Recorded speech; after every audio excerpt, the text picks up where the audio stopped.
दिसंबर 2019 हैदराबाद एक रेप हुआ और पुलिस ने एनकाउंटर किया और हमने खूब तालियां बजाई कि पुलिस ने तत्काल न्याय कर दिया।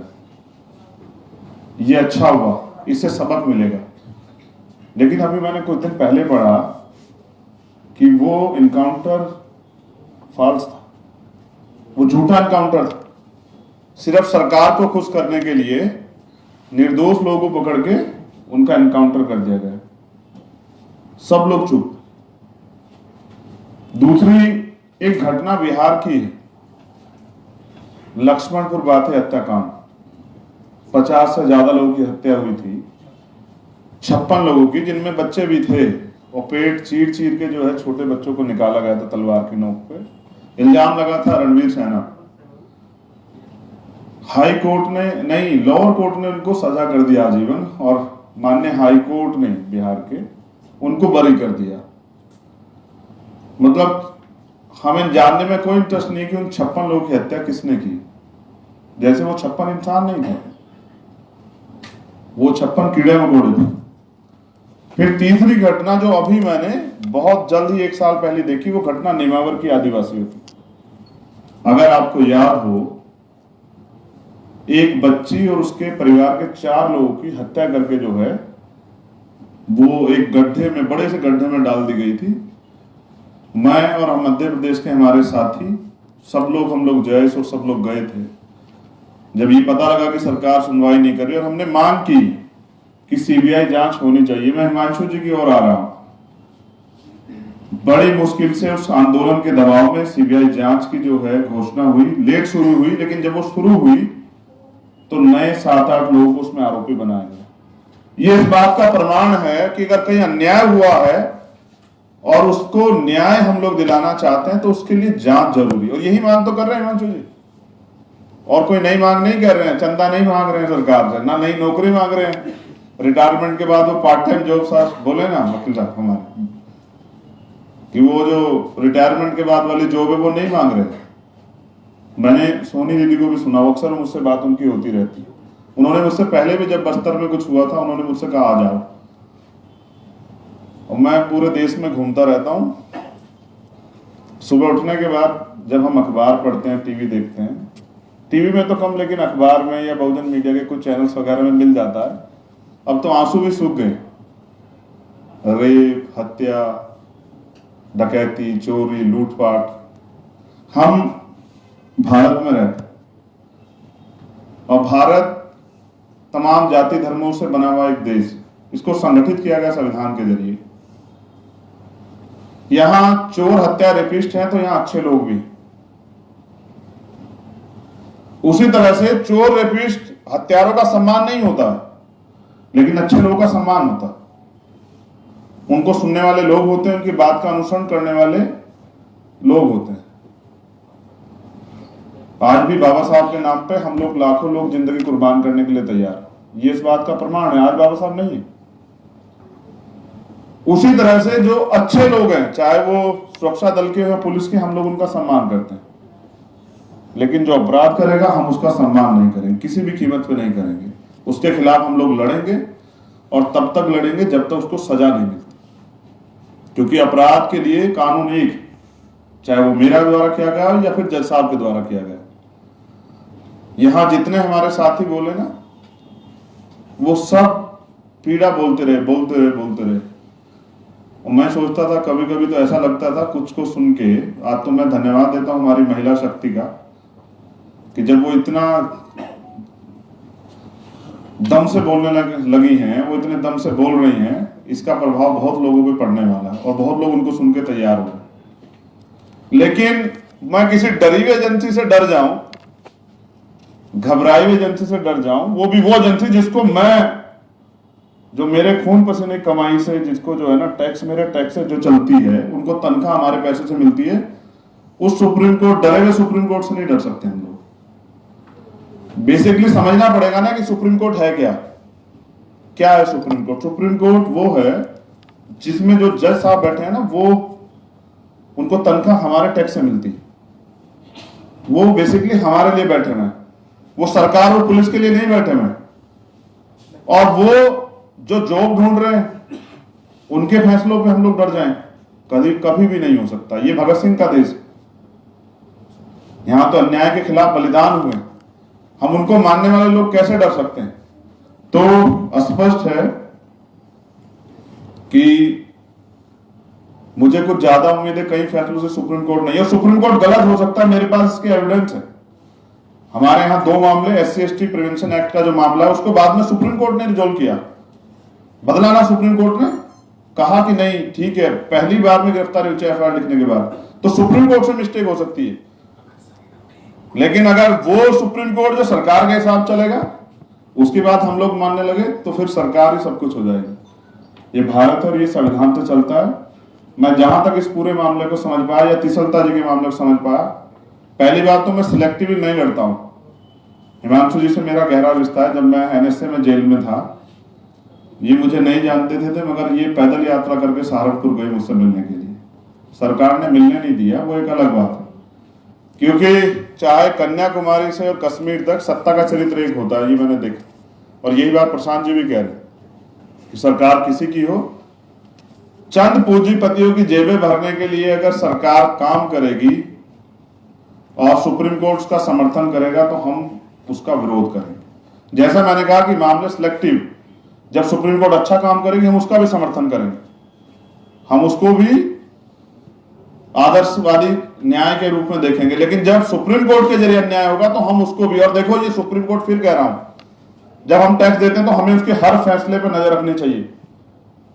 और हमने जो उदाहरण दिए गए साथी हमारे प्रशांत जी द्वारा, वो उदाहरण स्पष्ट है कि किस तरह कुछ जज जो है अपना जमीन बेच के जो है वो न्याय कर रहे हैं। ऐसे न्याय से न्याय का सिद्धांत ही खत्म हो जाएगा। तो मैं जो कह रहा था कि मैं सिलेक्टिवली नहीं लड़ता हूं, अब तक देख लीजिए, चाहे वो CA का मामला हो, NRC का मामला हो, किसानों का मामला हो, यलगार परिषद का मामला हो, भीमा कोरेगांव का मामला हो, रोस्टर का मामला हो, कोई एक ऐसा इशू नहीं है कि जहां न्याय खिलाफ लड़ा गया और वाम मैना और हिमांशु भाई है मेरे, उनके साथ अन्याय हो, तो हम ऐसा कैसे देखा जा सकता है? तो इसलिए मैं पूरी घटना को समझ पाया कि सरकार ये चाहती है कि हमारा बोलने का अधिकार छीन लिया जाए, हमारे लड़ने का अधिकार छीन लिया जाए। और ये अधिकार हमें सरकार नहीं देती, सरकार को समझना पड़ेगा, ये अधिकार हमें भारत का संविधान देता है। तो ये देश संविधान तो चलेगा, मनुस्मृति से नहीं चलेगा। प्रधानमंत्री जी और सरकार को, और माननीय जो न्यायालय में जो सर्वोच्च न्यायालय हमारा, जिसको हम न्याय का मंदिर कहते हैं, ये बात उनको भी समझनी पड़ेगी। कई ऐसे मामले हैं, मैं भारत में बहुत सारी चीजों को हम नोटिस करते हैं, क्योंकि 23-24 का स्टेट में हमारा संगठन है। आज हमारी जब पता लगा दीदी यार, तो छत्तीसगढ़ की टीम भी आई हुई है, उन्होंने मुझसे एक निवेदन भी किया है। तो मैं समझता हूं कि इतने मामले हैं सुबह से शाम तक कि समझ नहीं आता किस मामले को लिखें। इतने मामले हैं, लगता है ये बुरा है, उसके बाद जो दूसरा पता लगता है वो उससे ज्यादा बुरा है। तो जब मैं पूरे भारत में घूमता हूं तो समझ आता समस्या एक, अब पूरे भारत में कहीं भी चले जाओ दीदी, मुझे अफसोस है लेकिन ये सच है कि अभी भी आदिवासियों को, दलितों को इंसान नहीं समझा गया है, उनको जानवर ही समझा गया है। और जानवरों की हत्याओं पे इस देश में शायद जो है ना लोगों को तकलीफ नहीं होती। मैं उसी समाज से आता हूं, तब मैं इस बात को कह रहा हूं। मैं यहां खड़े होकर इस बात कहता हूं तो हो सकता है लोग मुझे जातिवादी कहते हैं। जब प्रशांत भाई इस बात को कहेंगे, शायद लोग इस बात को ना कहें, वो कहें कि प्रोग्रेसिव बात कर रहे हैं। लेकिन मैं इस सच्चाई को जानता हूं कि मैंने कहीं ऐसी घटना देखी, पूरा भारत का जो मेन स्ट्रीम है, चाहे वो खिलाड़ी हो या एक्टर हो या न्यूज चैनल हो, कुछ सब लोग लिखते हैं। मैं घटना का जिक्र करूंगा, जबकि मैं आदिवासियों की तरफ से मानता हूं कि प्रकृति की सबसे ज्यादा संरक्षण और प्रकृति की सबसे ज्यादा जो है सम्मान, वो पूजा जो है वो करते हैं। एक हथनी के साथ कुछ हुआ था, अगर आपको याद हो, वो दुखद था, लेकिन उससे बुरा आदिवासियों के साथ होता है, कभी चर्चा नहीं होती। अगर कुछ लोग आज लड़ने के लिए खड़े हुए हैं तो आप उनकी जीभ काट लो। ये आजाद भारत है सर, सुप्रीम कोर्ट को भी ये समझना पड़ेगा और सरकारों को भी। और रही बात जो और ज्यादा महत्वपूर्ण है गोमपाड़ के मामले में, तो मैं दीदी से वादा करता हूं कि जल्द हम लोग जो है ना, और हम हिमांशु जी को भी ले चलेंगे, हम गोमपाट फिर जाएंगे, हम उन लोगों के बीच में जाएंगे, उनके दर्द को सुनेंगे। वो दिल्ली चल के आते हैं, ये बहुत अच्छी बात, लेकिन हम वहां जाएंगे उनके बीच सुनने के लिए, और वहां की सरकार से भी पूछेंगे और इस लड़ाई को और मजबूत करेंगे। और सुप्रीम कोर्ट जो है उसको सुनना पड़ेगा। अब एक और बात, जुर्माना इनके ऊपर है 5 लाख रुपए, तो ये कहते जुर्माना नहीं देंगे, वो कहते जेल भेज देंगे। तो मैं पूरी जिम्मेदारी से कह रहा हूं कि जिस दिन हिमांशु जी को जेल भेजा जाएगा, मैं इनके साथ जेल जरूर जाऊंगा, मेरा वादा है। क्योंकि मैंने 16 महीने एक साथ जेल काटी, और मैं दिल्ली की तिहाड़ में भी एक्सपर्ट हूँ। वहां मेरे बहुत सारे लोग रहते हैं, पीड़ित हैं, उनकी लड़ाई भी मुझे लड़नी है। 2 बार मैंने दिल्ली की तिहाड़ देखी।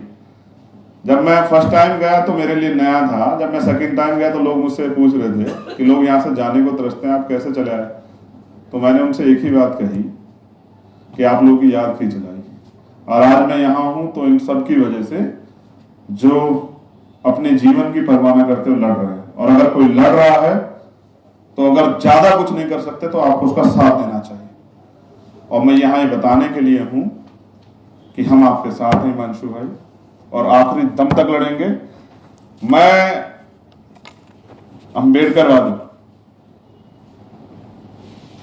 पहले भी अंबेडकरवादियों ने इस लड़ाई को, भारत एक मजबूत भारत बने, भारत की दुनिया में एक पहचान बने, उस लड़ाई को लड़ा। आज मैंने आपको सुना, मैं आपको विश्वास से कहता हूं, मेरे काम करने के तरीके दूसरे हैं। एक बार मैं इंपॉर्टेंट स्टोरी आपको बता देता हूं। मैंने गांधी जी की तरफ से भी सोच के देखा था, मैं झूठ नहीं बोलता हूं। मैं सहारनपुर जेल में था, 2 अप्रैल का मामला था, बहुत सारे लोगों की जान गई थी, बहुत सारे लोग झूठे मुकदमे थे, तो मैं कुछ नहीं कर पा रहा। मैंने कहा कि चलो, मैंने पहला पत्र लिखा महामहिम राष्ट्रपति जी को कि मैं अपने लोगों के लिए कुछ नहीं कर पा रहा हूं, इसलिए मैं इच्छा मृत्यु चाहता हूं। तो मेरे साथियों ने मुझे समझाया कि इच्छा मृत्यु क्या मतलब है, आप भूख हड़ताल करो।